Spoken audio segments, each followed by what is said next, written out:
Salve, salve, galerinha do oitavo, beleza? É, Espero que estejam todos bem. Eu tô bem também, tá bom? É, então, espero que estejam se cuidando aí de vocês, da família de vocês, esse momento em que todos têm que ficar em casa, na é verdade.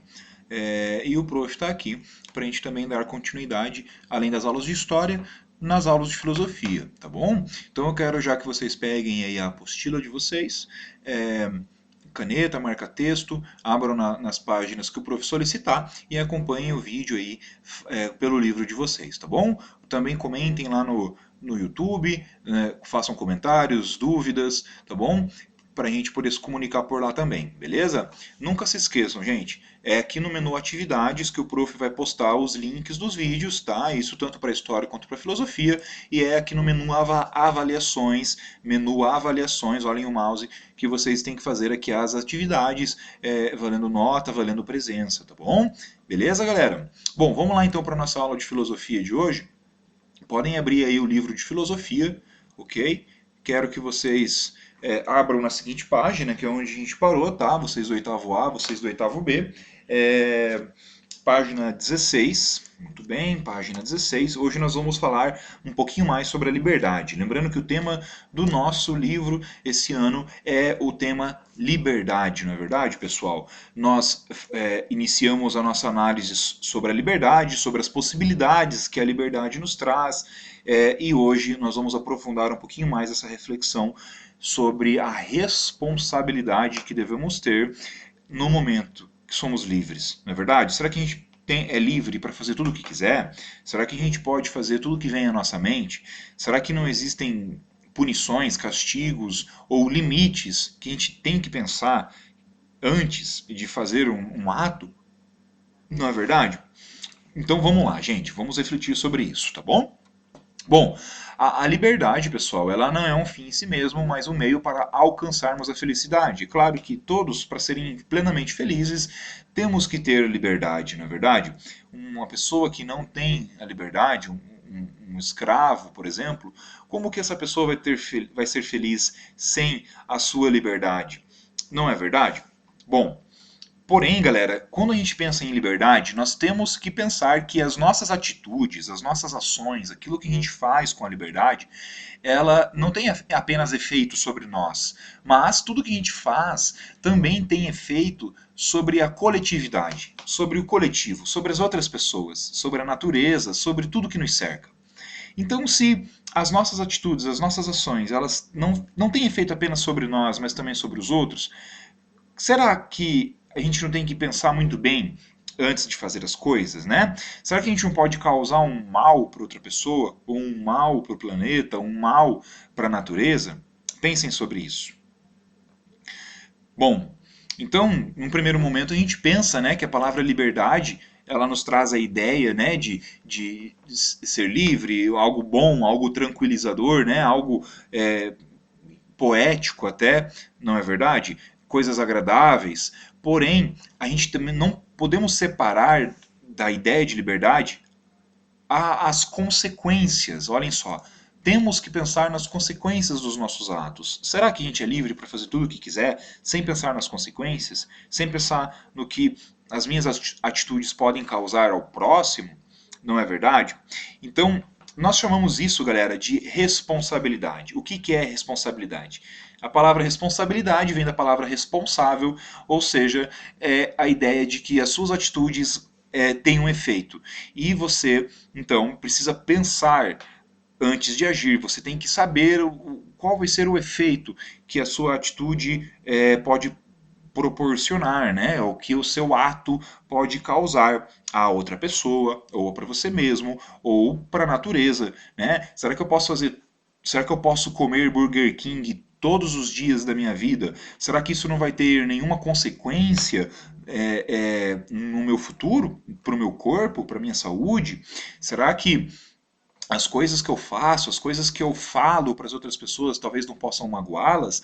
Então isso é ter responsabilidade, né, pessoal? É você, além de ser livre, você saber agir com a sua liberdade, você saber agir em sociedade, saber agir com a natureza, sendo responsável pelaquilo que você diz, pelaquilo que você faz. Por isso que nós não podemos separar a ideia de liberdade de responsabilidade. Ambas andam juntas. E é somente assim que a sociedade que a gente quer, que a gente deseja, uma sociedade boa para todos vivermos, é apenas assim, né, com responsabilidade que todos devem ter, é que nós podemos evoluir como sociedade. Não é verdade, galera?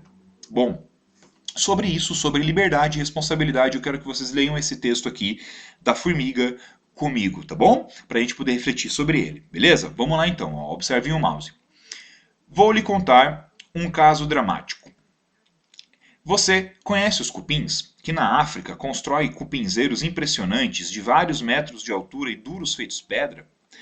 Como o corpo dos cupins é mole, por não ter a couraça de quitina, que protege os outros insetos, o cupinzeiro tem a função de uma grande carapaça coletiva que os defende contra certas formigas inimigas mais bem armadas do que elas. Mas, às vezes, um desses cupinzeiros desmorona por causa de uma inundação de água ou de algum elefante. Os elefantes gostam de se coçar esfregando os flancos contra os cupinzeiros. E o que fazer se desmoronar, galera?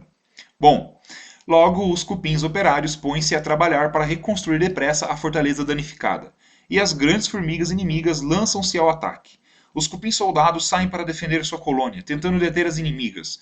Como não podem competir com elas nem em tamanho e nem em armamentos, dependuram-se nas atacantes, tentando frear sua marcha. E vão sendo despedaçados pelas mandíbulas das inimigas. Os operários trabalham celeramente para voltar a fechar o cupinzeiro ruído, mas fecham-no deixando fora os pobres e heróicos cupins soldados, que sacrificam suas vidas pela segurança dos outros. Será que eles não merecem pelo menos uma medalha? Não é justo dizer que eles são valentes?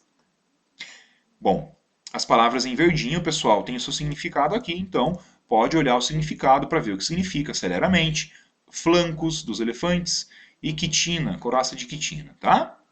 Continuando, galera, ó, tem mais palavras em verdinho aqui, ó. Obstinadamente, aqueus, concidadãos e gesta.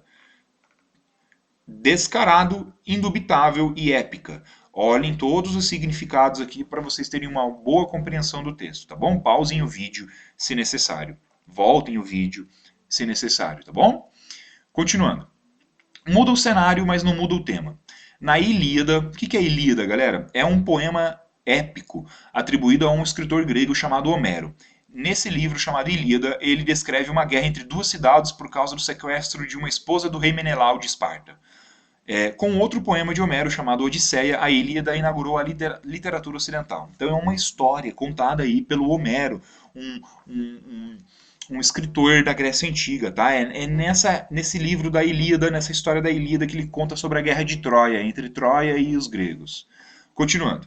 Na Ilíada, Homero conta a história de Heitor, o melhor guerreiro de Troia, que fora das muralhas da sua cidade espera obstinadamente por Aquiles, o enfurecido herói dos aqueus, mesmo sabendo que este é mais forte e provavelmente irá matá-lo.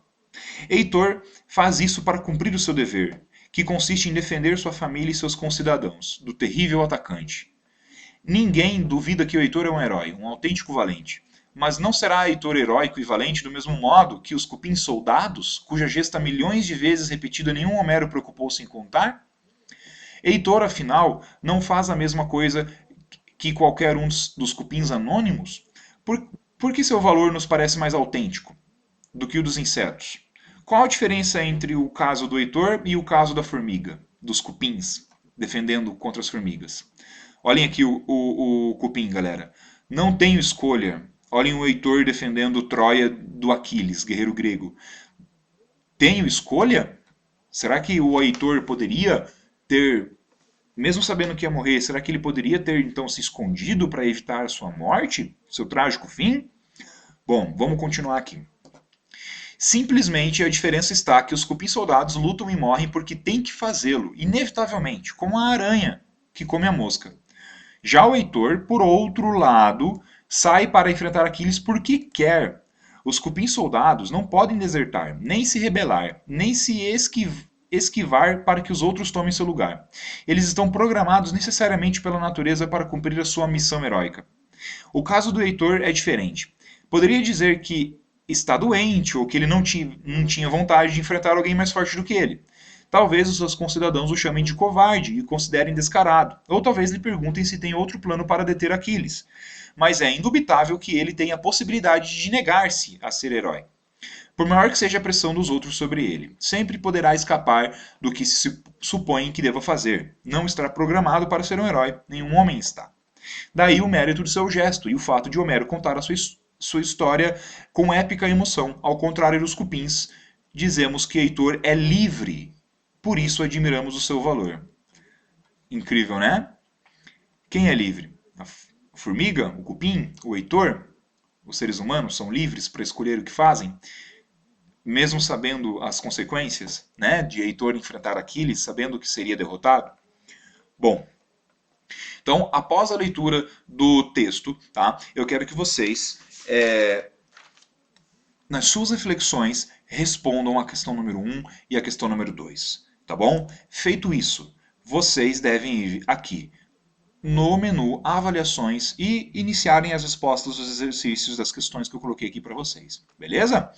Na semana que vem eu volto para a gente finalizar o livro de filosofia, tá bom, galera? Na próxima aula nós vamos falar sobre o subtítulo que está na página 20, Liberdade de Ser Diferente, beleza? Lavem as mãos, cobrem-se, todos se cobrem para todo mundo fazer, para todo mundo participar, assistir os vídeos e fazer os exercícios, beleza? Falou, galera!